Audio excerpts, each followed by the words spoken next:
Morning, learner of English, dear learner. I am Dr. Emmanuel Kumar, Department of English, BM College, Badhiya. Today we will discuss 19th century thought. What is concept, the social, economical, political position of 19th century of England. I would focus you in this class. So please listen carefully. What is the theme? What is the concept of 19th century? That is romanticism, we can say. It is not only reaction of classicism of 18th century, but 19th century romanticism is rationalism in the history of British English literature. Material progress.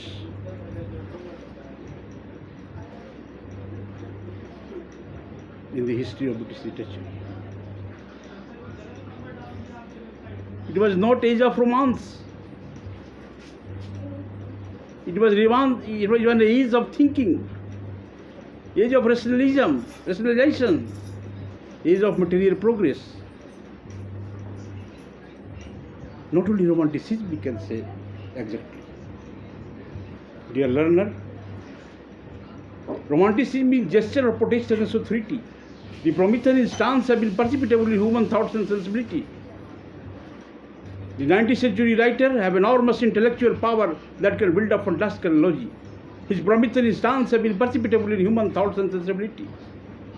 Now I would like to mention you the particular stalwart, tallest writer of this age was William Wordsworth, Percy Bysshe Shelley, Keats, Byron, etc. Now, welcome back. I would like to let me examine the thought of Keats and Wordsworth. As ordinary people knows that Wordsworth was a poet of nature, but it is not exact. When you are reading English language honors, you know that Wordsworth was a poet of man also, not only poet of nature, romance, poet of man. Now he writes in prelude, know then thyself, presume God not to scan, the proper study of mankind is man. Man is more mystical than God. You can understand God through dedication, but not man. Most mystical than God. He also writes that even God is puppet in the hand of destiny. Man's destiny is very powerful. What is concept about poetry? What is definition of what is poetry? Poetry is not turning loose of emotion, but an escape from emotion. That was Eliot definition. This Wordsworth writes, poetry is not a spontaneous overflow of powerful feeling, but emotions regulated in tranquility. When your emotion and feeling becomes overflow, you can't control it. It becomes open, and thought comes. This is what's Wordsworth. It says poetry is not turning loose of emotion, but an escape from emotion. Escape from emotion. And Wordsworth repeated that feeling emotion is necessary for literature, to create romance. That is emotion and feeling, imagination, which Eliot denies. But Eliot, objective correlative, is akin to Keats' negative capability. That is a wonderful thought of T.S. Eliot in the history of British literature. Keats, a well-known poet, was a poet of beauty, of course we can say. What she writes, you know, beauty is consciousness. It is joy forever. Beauty is not to be admired, but to be worshipped. That was the concept of beauty according to Keats, John Keats. Percy Bysshe Shelley, another giant, tallest personality of 19th century, His thought goes towards ideas, values, to create values in literature, to create ideas in literature. Imagination is there, because sometimes imagination is better than understanding. Of course, they have secondary vision. Despite this, in spite of all these things, we can say the writer has secondary vision. Not only writer, but scientist, philosopher may have. A rare politician who have secondary vision, who frame domestic or foreign policy. But writer always goes in the right direction. Then the thought comes. And now you know, dear learner, how a thought can be great. When your thought becomes personal to universal, touches the worldly life. That is greatness of writer or anybody else whose thought personal to universal, touches the world. It seems to be happening. You can also, as a professor of English, I am speaking my thought always becomes personal to universal, touches the worldly life. That is greatness. Now, dear learner, despite this, we move 19th century thought, as I am giving lecture, teaching you the 19th century. 19th century, you can say in India, it is holy. That means what? Holy means what? Freedom. You can talk, you can say anything. Freedom, you can abuse in the when also. That is romanticism being celebrated in India, that is holy. In London, 19th century concept was that. 18th century was classicism. It was pious, chaste. The old classical writers are very tough, very difficult to understand Pope and other writers in 18th century.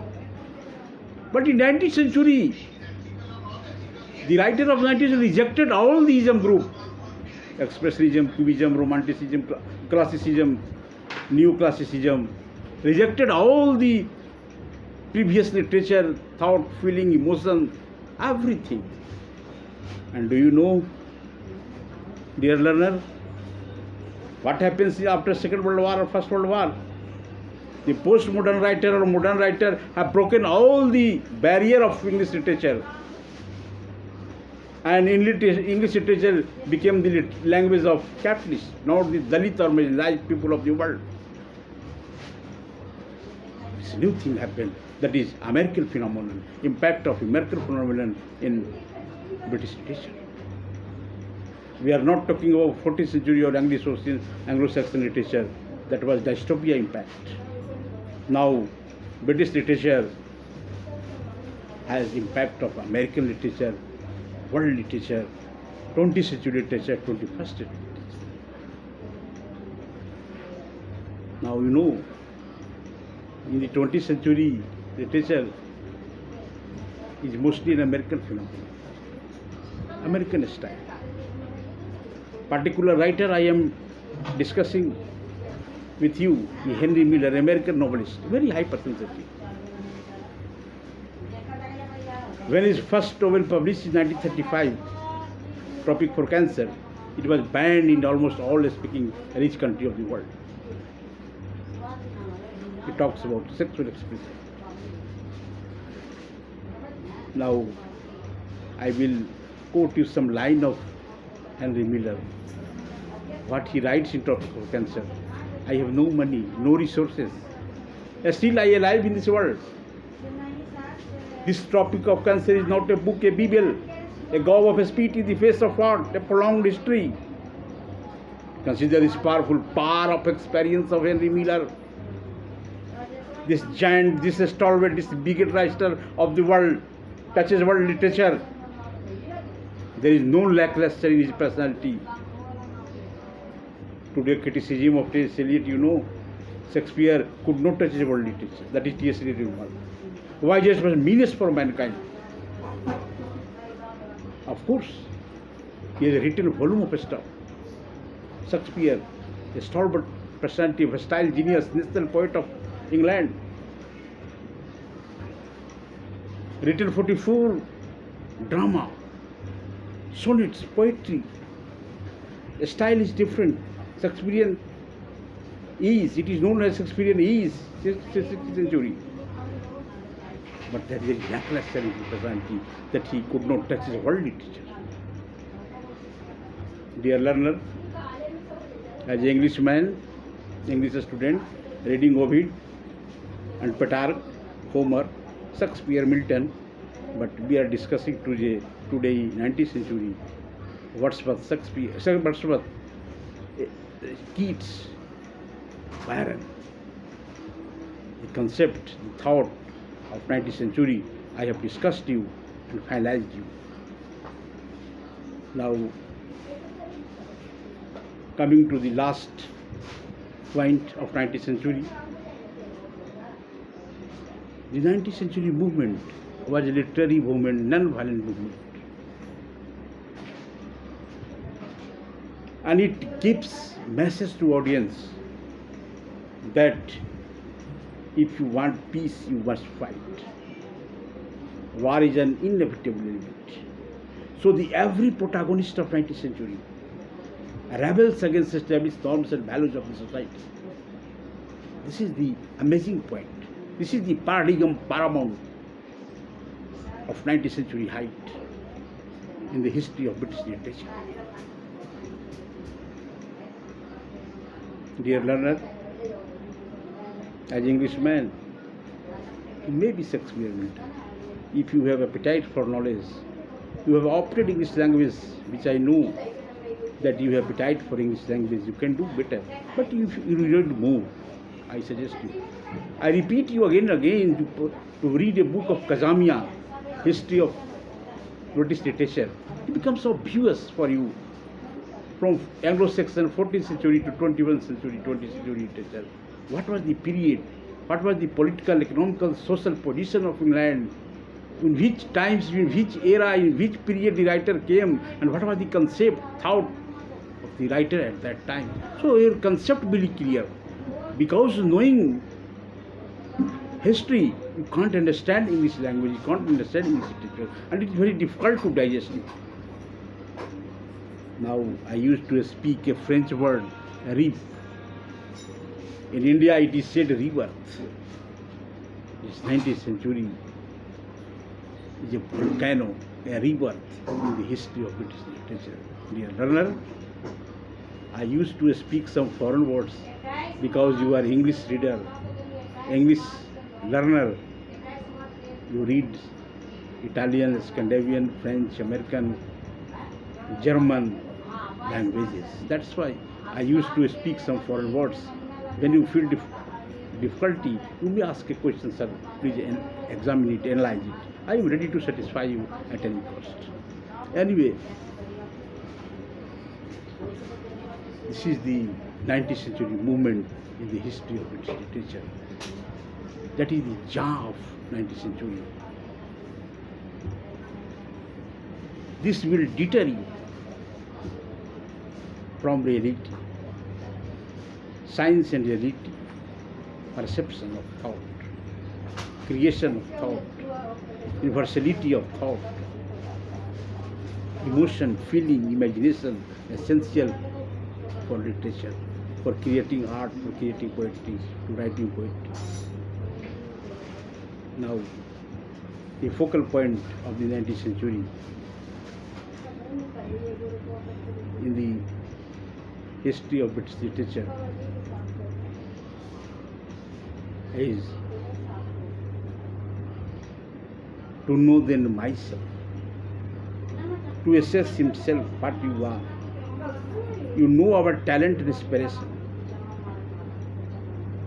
Compromise with life, that is last resort of human being. This is the message of 20th century writer, which have you receive and globally accepted the 19th century thought in the history of British literature. Dear learner, however, it can be said that 19th century has a different role in the history of British literature. It gave new mode of thinking, new perception, new reality, new vision, new imagination, new aspiration, new thought of thinking, a different style of poetry, the definition of poetry touches the world audience and accepted by world genius personality, genius writer. This is the jaw of 19th century, dear learner. All of us at last come into conclusion, nullifying, about to conclude. Long life, comma, long life tolerance, long life ignorance. Have a nice day. I have finished my lecture at that point. Thank you with good wishes, all of you.